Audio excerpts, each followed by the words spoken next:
What is your experience with the Dualsense when it comes to the battery life?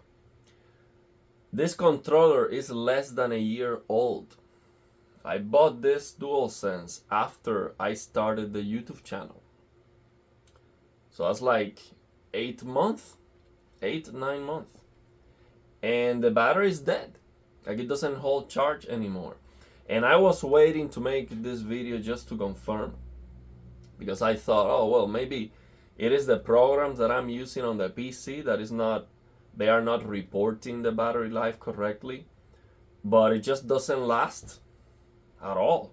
Like, the battery is reporting 15-20% and it goes down to zero very fast. Like, I have to connect it immediately. It's not a big deal for me on the PC because I have to connect the controller to just to get all the features working for the games that support the DualSense. You know, these PS5 games like Returnal, for example. But, you know, I still want to be able to use it without connecting it, and it just, the battery is dead. So let me know, maybe I had a bad sample, but let me know what your experience, maybe that's normal. I mean, I play a lot, but I am not like, you know, every day. Well, yeah, I'm playing every day. But I mean, this controller is not old enough to even be dirty. I mean, I've never cleaned this controller. Well, yeah, it is dirty. It's a little bit dirty. I've never cleaned this controller. This is not old enough to break. This is unacceptable. I think I got a bad one. Let me know. Maybe it's normal. After a year, it's not gonna last. And yeah, very disappointed with that. If this is normal, it is terrible. Absolutely terrible.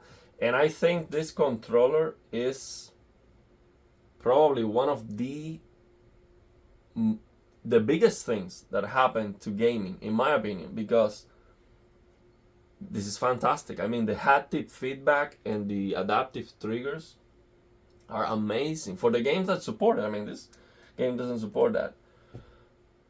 But I mean, it's amazing, but the battery life is just trash, man.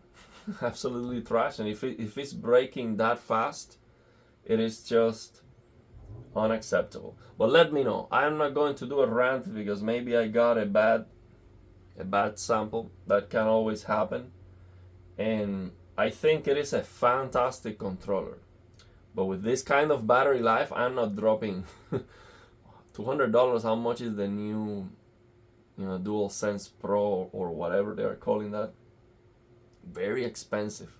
If the battery life is like this and it's gonna break after a year, that's not worth it, man. It's just terrible.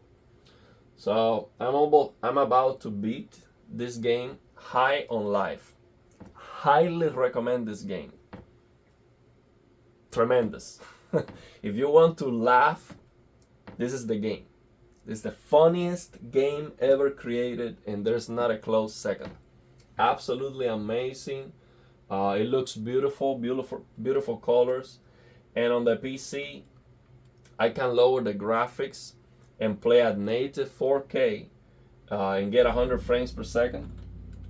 So I'm playing with 100 FPS locked. And then I am using OLED Motion Pro High on SDR with module HDR on the service menus. You see OLED Motion Pro High. And yeah, let me show you the settings that I'm using on the TV. Highly recommend this game. Absolutely amazing. So I increased the contrast to 97, brightness max out 2.2 to use that black frame insertion. And then I have module HDR on the service menu to get the maximum full screen brightness possible. And then I am using reshade to fix the near black. I am using this preset PROD8003 curved levels, and I changed the toe position X to 0.03 and the toe position Y to 0.05. That's how I'm playing most of the games now with OLED Motion Pro. Those are the settings that I'm using, and it works very, very well. Let me show you this near black test pattern here. You see how I am fixing the near black with that. Hopefully the camera adjusts the exposure. So you see before, after, before, after. You see? So basically with this reshade preset, let me see if you can. Yeah, you can see it. So with this reshade preset, before, after, I am just increasing the visibility near black to use black frame insertion. Before, after. And it looks fantastic. Absolutely amazing. So yeah, highly recommend this game, man. So funny. So fun. It looks beautiful. Oh, let me also show you. I'm using the color gamut and native because I am pushing so much brightness that the colors, they get diluted.